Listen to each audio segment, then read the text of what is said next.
नमस्कार दोस्तों, मेरा नाम महेंद्र है और आज की ये जो वीडियो है बहुत ही खास होने वाली है। इस वीडियो में मैं आपको बताऊँगा delegate to Navratna. Delegate to Navratna का मतलब ये होता है जैसे आप किसी कंपनी के मालिक हैं और आपके कंपनी में मार्केटिंग के हैं, सेल्स के हैं, प्रोडक्शन के हैं, ठीक है? इन सारी चीज़ों को कैसे आप डेलीगेट कर सकते हो। तो इसका एक एग्ज़ाम्पल देता हूँ मैं अकबर का। अकबर क्या था? अकबर बिल्कुल पढ़ा-लिखा व्यक्ति नहीं था, लेकिन उसके अंदर एक बहुत अच्छी कला थी सुनने की।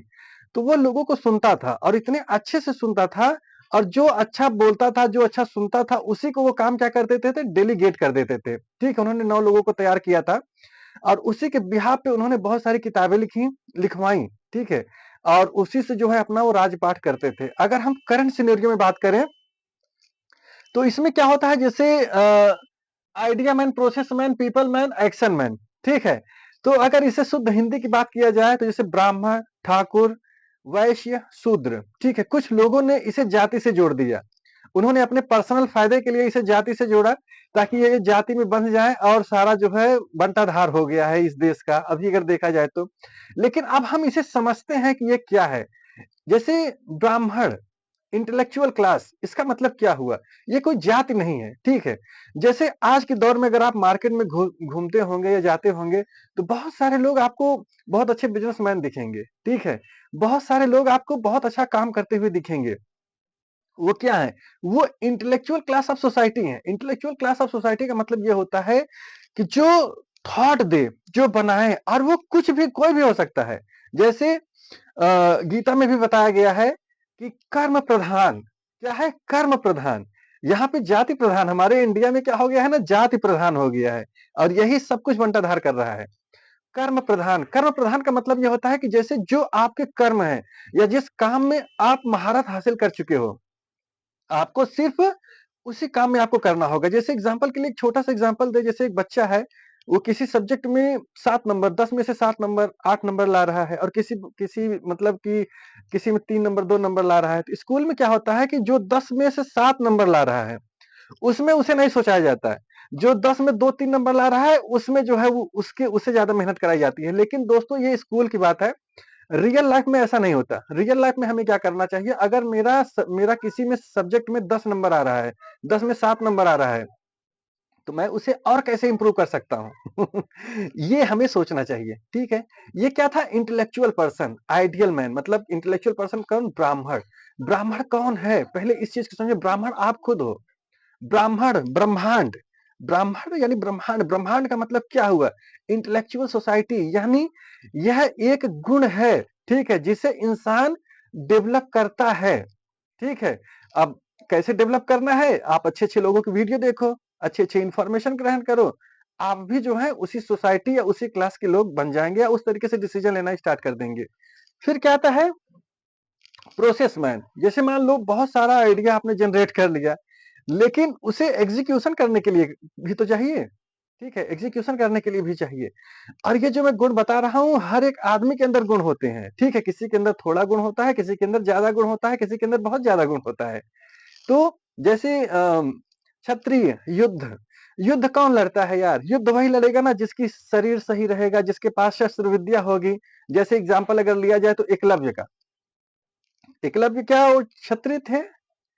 क्षत्रिय होते तो गुरु द्रोणाचार्य उन्हें सिखा देते, नहीं, उसके अंदर वो पावर थी, लेकिन उस टाइम के और इस टाइम के दोनों में वही सेम कुरीतियां थी, ठीक है? उस टाइम की जो कुरीतियां थी उसकी वजह से द्रोणाचार्य जी ने उन्हें ज्ञान देने से मना कर दिया, लेकिन उस बंदे के अंदर गट्स थे, वो सीखा और बहुत तगड़ा सीखा कि शायद वो सीखता तो उतना नहीं सीख पाता।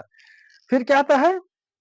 पीपल मैन, यानी ये जो बिज़नेसमैन होते हैं, ठीक है? इनका इनका जो क कम्युनिकेशन जो है काफ़ी अच्छा होता है और ये कुछ कोई भी व्यक्ति बन सकता है ये। सबसे इम्पोर्टेंट चीज़ यही है इस चैप्टर की कि ये कोई भी बन सकता है। फिर एक्शन मैन, भाई देखो, आपने सोचा बहुत अच्छा और करवा भी रहे हो, सब कुछ हो रहा है, लेकिन उसे करने वाला एक ब जिसे शूद्र बोला जाता है।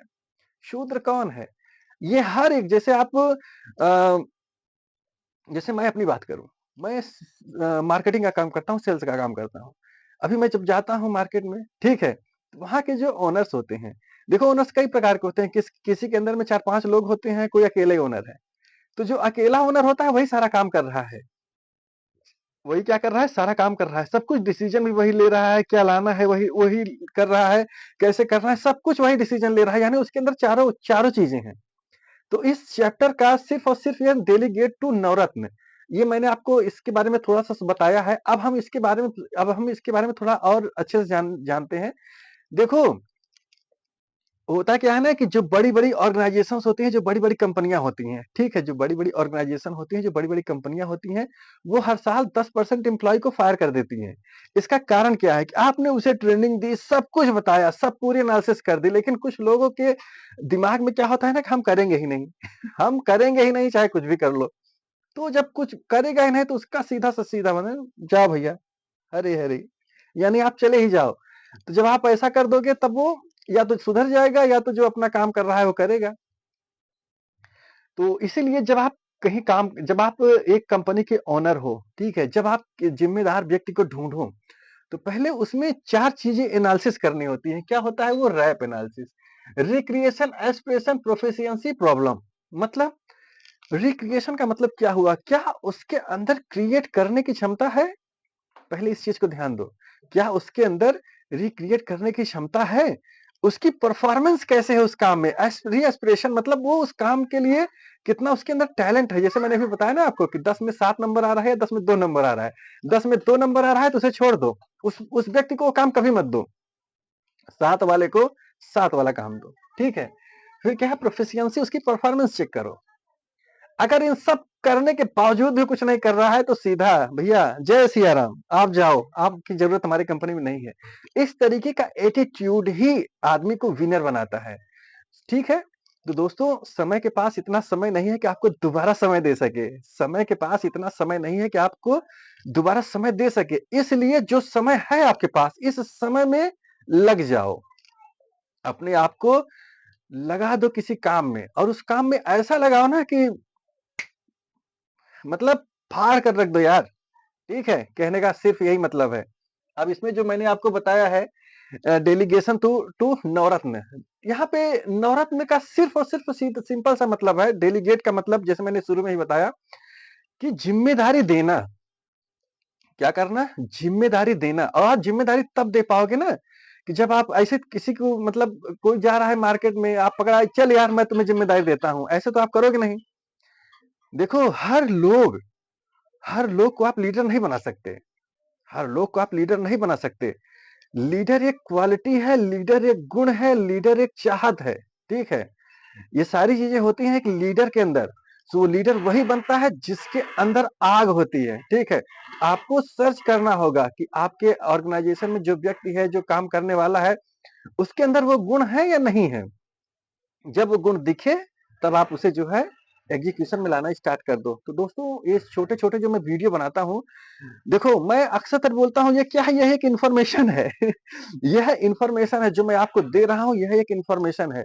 मैं अपनी बात करूँ तो मेरे अंदर भी ये गुण नहीं है। सीधी-सी बात है। अगर मेरे अंदर गुण होते तो मैं मर्सिडीज से चलता। ठीक है? ये मैं इन्फॉर्मेशन आपको दे रहा हूँ। इसे करना क्या है? इसे कन्वर्ट करना है ज्ञान में। कोशिश कर रहा हूँ कन्वर्ट करने की। हो जाएगा, डेफिनिटली होगा। इसी तरीके से आपको भी इस इन्फॉर्मेशन को कन्वर्ट करना होगा ज्ञान में। यही ज्ञान कन्वर्ट हो जाएगा आपके विज़डम में और वही विज़डम आप जो चाहते हैं वो सब आपको लेकर के देगी।